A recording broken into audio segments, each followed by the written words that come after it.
voudrais simplement rappeler que l'esprit de ce salon, c'est un esprit de militantisme culturel.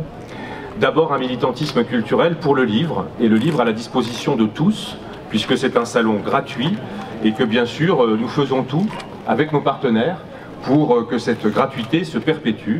Et c'est pour nous un élément essentiel du livre sur la place, on n'imagine pas autrement que gratuit. C'est un combat pour les artistes aussi, puisqu'il n'y a pas de livre sans auteur. Et c'est évident que ceux que nous voulons mettre dans la lumière à l'occasion du livre sur la place, ce sont les auteurs, d'où l'importance de votre présidence, monsieur l'académicien. C'est important de rappeler qu'ils sont les premiers acteurs et bien sûr les personnages centraux de cette manifestation. Qui me paraît essentiel, c'est de faire en sorte que l'esprit du livre nous anime tous et qu'au-delà de l'objet, nous en partagions ce qu'il porte de meilleur. Ce qu'il porte de meilleur, c'est la curiosité. Ce qu'il porte de meilleur, c'est l'ouverture aux autres cultures. Ce qu'il porte de meilleur, c'est la volonté de se laisser surprendre, d'aller chercher un livre que finalement, a priori, on n'a peut-être pas envie de lire, parce qu'on ne connaît pas l'auteur, parce que le titre paraît bizarre, parce que le style, le genre, n'est pas une habitude.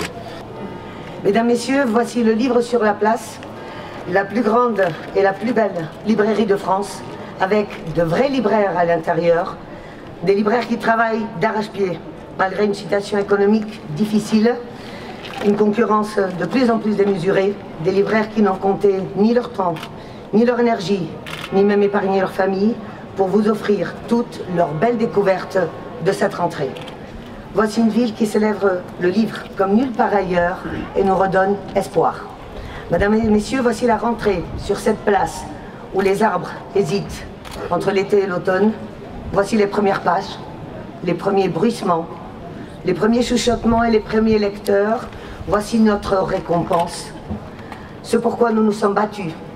Voici notre métier, voici ce que nous avons à vous offrir toute l'année dans nos librairies.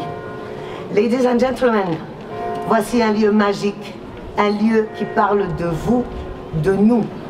Le livre est un monde, bienvenue chez nous, bienvenue chez vous. C'est une émotion pour moi d'être cette année président. Alors c'est très éphémère et il faut savoir que ça ne dure pas, donc il faut en profiter. C'est un beau moment parce que je suis venu à Nancy souvent. Je suis venu à Nancy comme auteur, je suis venu à Nancy pour dédicacer des livres, à la rencontre de mes lecteurs. Et c'est vrai que j'ai appris à connaître ce salon, j'ai appris à l'apprécier, j'ai appris à honorer tous les ans ce rendez-vous qui est aujourd'hui, il faut le dire, le plus grand rendez-vous du livre et de la lecture en France. C'est un salon qui a acquis cette place unique pour plusieurs raisons. D'abord, le lieu, bien entendu, auquel nous sommes tous attachés. Moi j'ai connu d'ailleurs ce salon quand il était sur la place et je trouve d'ailleurs bien mieux qu'il soit un petit peu décalé, comme ça on a à la fois le bonheur de voir cette place et de l'admirer et puis en même temps le charme de ces jardins. Il y a ce lieu, il y a Nancy, il y a cette ville. Il y a le moment aussi, puisque ce salon se déroule à l'automne dans une période qui est celle des prix littéraires, donc il se décide des choses, il se trame des choses dans cette...